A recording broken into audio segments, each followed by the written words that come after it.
Louvado seja nosso Senhor Jesus Cristo. Nós vamos dar continuidade à nossa reflexão sobre o livro do Eclesiastes, nosso 19º encontro. Vamos trabalhar Eclesiastes, capítulo 8, do versículo de 1 a 9. Conselheiro Real. Ouçamos primeiro a nossa leitura. Capítulo 8, versículo de 1 a 9. Quem é como um sábio?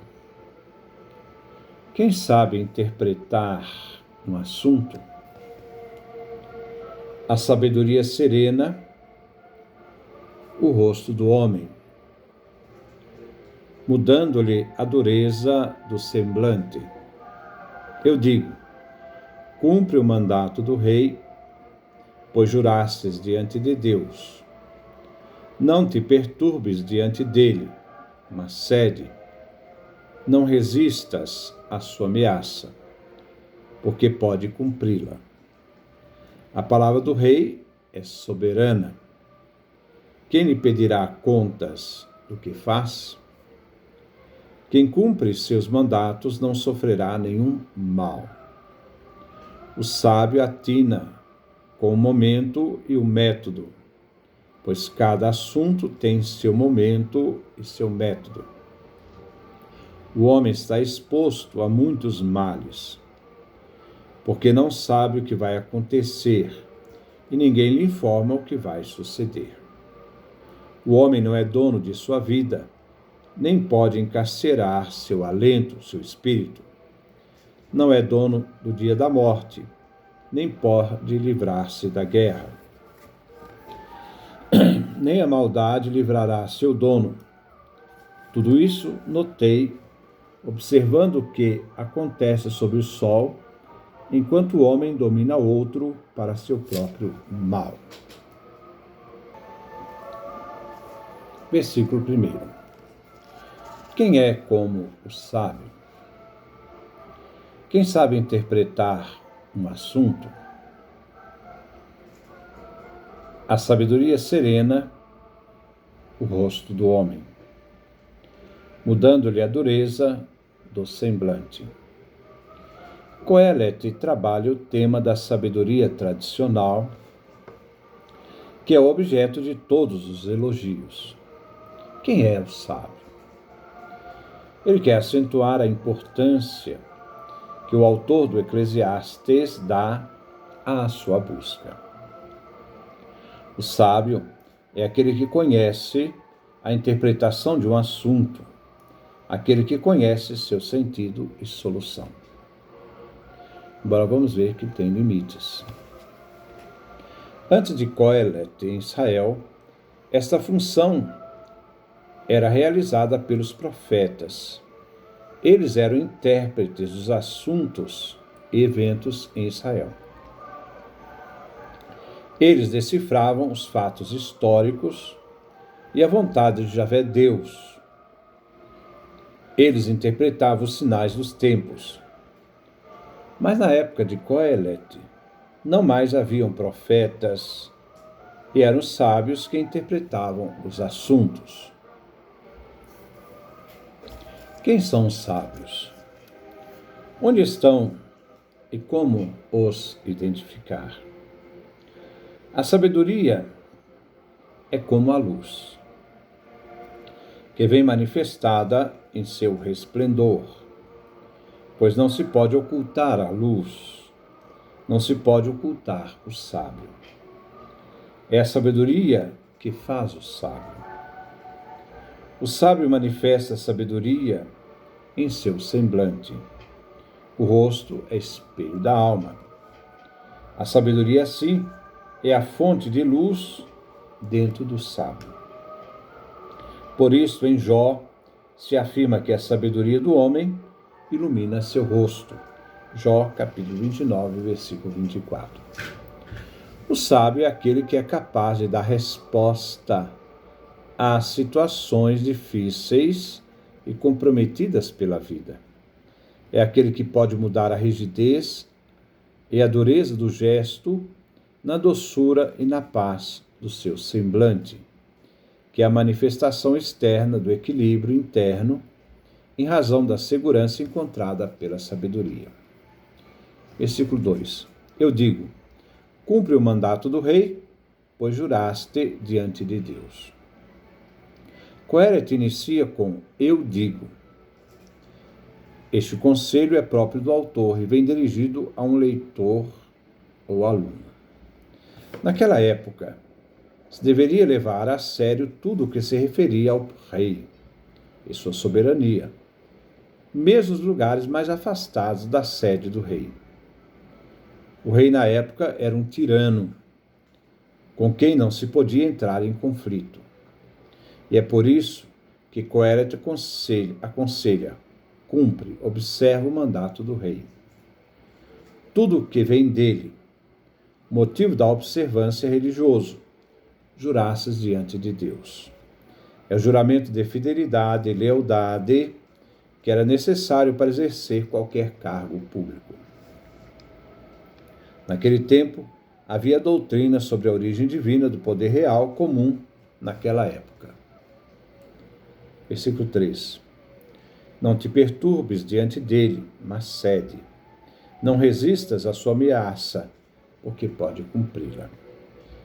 Coeret recomenda a prudência na presença do rei, para que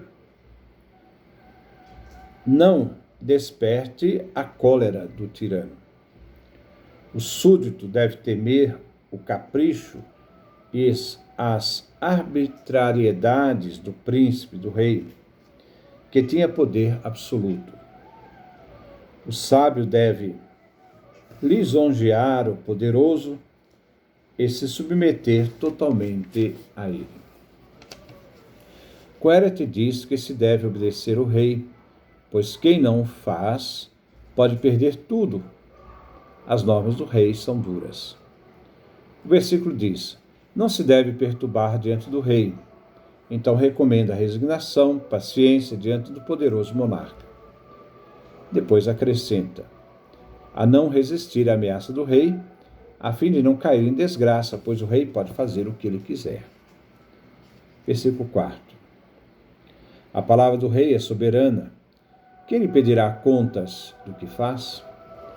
A palavra do rei corresponde àquilo que o rei manda. Ele é soberano, ele é senhor. Ninguém pode pedir contas ao rei. Ele faz o que quiser, o que lhe aprouver. Lembre-se que é um tirano. Não estamos aqui na democracia,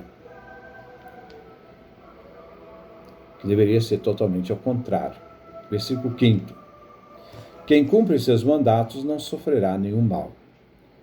Quem cumpre os mandatos do rei, nada irá sofrer de mal.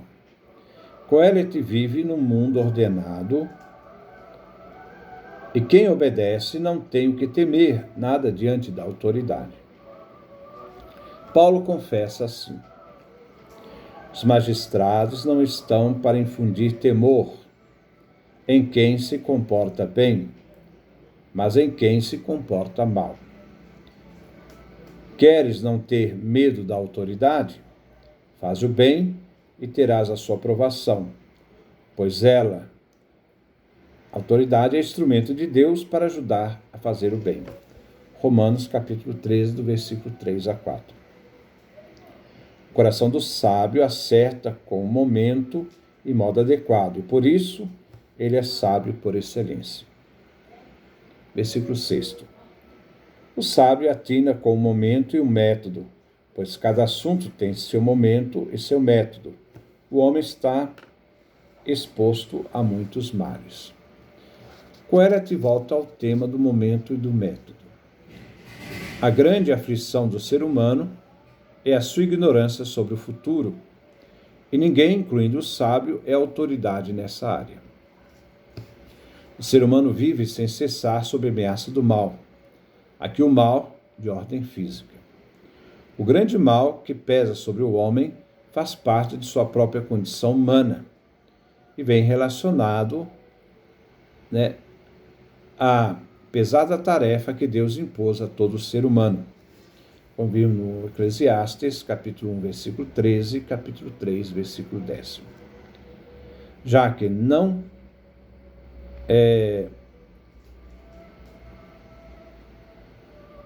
né, já que não o ser humano, né, se ele não pode suportar o mal, ele então deve de aprender a viver e conviver com o rei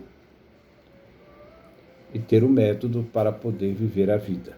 Versículo 7. Porque não sabe o que vai acontecer e ninguém lhe informa o que vai suceder.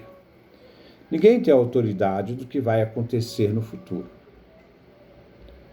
Como não tem nenhum ser humano autoridade sobre a morte. O ser humano é incapaz de eliminar, né, as incertezas e possíveis desgraças que ameaçam o ser humano. Nem mesmo as incertezas do conhecimento e em sua ignorância sobre aquilo que virá. O ser humano se depara com a sua completa fragilidade. Versículo 8. O homem não é dono de sua vida, nem pode encarcerar seu alento, seu espírito. Não é dono do dia da noite. Não é dono do dia da morte, nem pode livrar-se da guerra, nem a maldade livrará seu dono.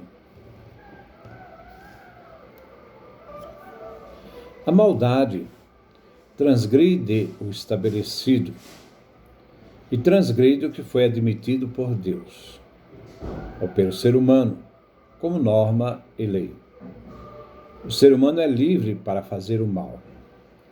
O ser humano só se vê livre na prática do bem. Nem a rebelião, nem a maldade que está no ser humano, o ser humano que a pratica, né, que rompe com a norma e a lei, pode libertar o ser humano das cadeias, das amarras e das suas limitações. Versículo 9. Tudo isso notei observando tudo o que acontece sob o sol, enquanto o homem domina o outro para seu próprio mal. Coerete afirma, notei, observei tudo o que acontece, o que se faz sob o sol. Ele observou o que está, né, ao seu lado, a realidade que vive. Vimos no início as relações dos súditos com seu soberano, onde expôs o exercício do poder dos poderosos, exercidos sobre os demais. São súditos. Um homem domina o outro. A violência e a brutalidade não trazem vantagens, mas produzem a insensibilidade. O que faz o mal deve de acreditar que o crime não compensa. Embora outro homem não seja dono de sua vida, outro homem pode assenhorar-se da vida do outro. Coerete demonstra para seu próprio mal que o poder absoluto é uma desgraça para o próprio ser humano. Então essa é a nossa reflexão. Que Deus nos dê a sua graça, a sua bênção, sua face resplandeça sobre nós.